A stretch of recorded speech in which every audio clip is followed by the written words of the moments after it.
La mer du Froid est une mer très particulière. Elle se situe dans la zone du pôle Nord lunaire, d'où son nom, et s'étire tout en longueur, depuis l'océan des Tempêtes à l'ouest, jusqu'au nord de la mer de la Sérénité, à l'est. Du fait de sa position, l'observateur terrestre appréhende mal sa forme réelle. Si l'on simule une vue aérienne grâce aux images de la sonde LRO, on constate que sa forme ressemble davantage à un arc de cercle.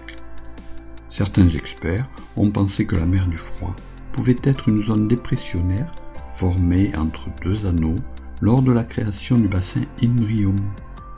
D'autres l'ont même intégré dans un supposé impact gigantesque, appelé Gargantua, qui aurait façonné toute la face visible de la Lune. Nous en avons déjà parlé lors de la vidéo consacrée à l'océan des tempêtes. Notre visite de la mer du Froid se fera en 4 temps, d'ouest en est. La zone 1 est située au sud de Pythagore, la zone 2 à l'ouest de Platon, la zone 3 à l'est de Platon, la zone 4 à l'est d'Aristote. Ce qui donne ceci en résumé et en image prise au C14.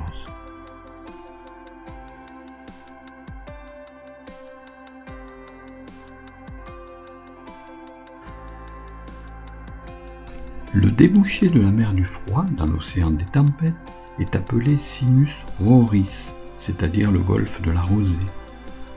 La coloration de sa lave est plus sombre que celle de l'océan, situé hors champ à gauche sur cette image. Harpalus est le maître des lieux, bien planté dans la mer. C'est un cratère jaune, aux formes bien définies. En vue aérienne, il a belle allure, même si ses pics centraux ne sont pas impressionnants. Dans la zone montagneuse du nord de la mer du Froid, on trouve de beaux cratères, déformés par la perspective. En premier lieu, le magnifique Pythagore, qui cherche à rivaliser avec Copernic.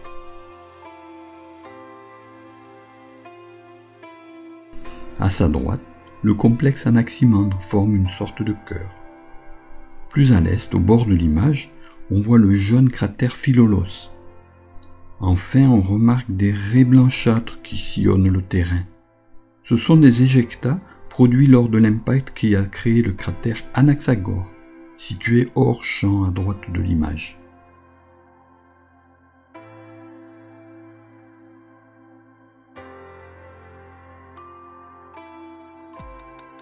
À l'ouest de Platon, la mer du Froid n'exhibe pas en interne de structure notable. Ce sont ses bordures qui nous intéressent ici. En particulier, le contraste est saisissant entre le beau cratère Platon, aux murailles bien définies, et le délabrement du grand cratère Herschel.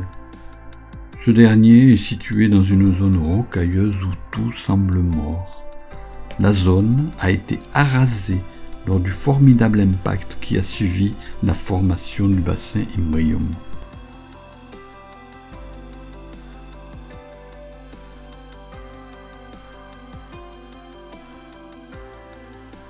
Pour aider à se repérer, disons tout de suite que Platon est situé hors champ, en bas à gauche de l'image.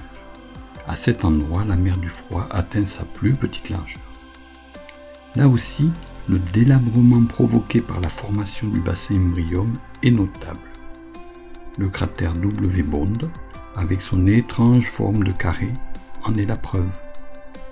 Regardez aussi les belles balafres qui marquent ses bordures est et ouest, ainsi que le cratère Birmingham qu'on a du mal à distinguer.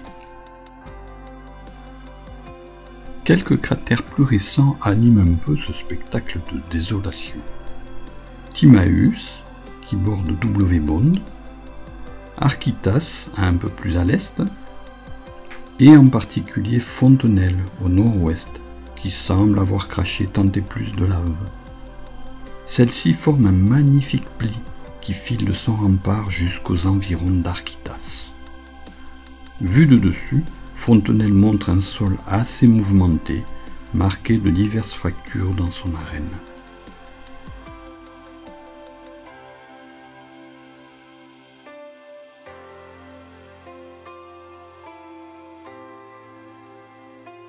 Sur son versant oriental, la mer du Froid se finit en beauté. La lave plissée en son extrémité évoque les vagues d'un océan mourant sur la grève, tout près du cratère Hercule, presque entièrement dans la nuit. Au sud, le lac de la Mort, au nom si poétique, est un ancien grand cratère d'impact enfoui sous la lave. Quelques rainures égayent son arête. Il présente surtout l'originalité d'avoir été impacté presque en son centre par le jeune cratère Burg. Vu en gros plan, ce dernier se caractérise par des terrasses et des pics centraux massifs, laissant peu de place à la lave interne. Le cratère Aristote se reconnaît facilement. Il a fière allure avec ses terrasses en dégradé et son arène plane, d'où dépassent à peine ses pics centraux. Au passage, il a failli effacer le petit cratère Mitchell sur son flanc oriental. Notez sa forme quasi circulaire sur l'image L-Rock, alors que nous le voyons elliptique sous l'effet de la perspective.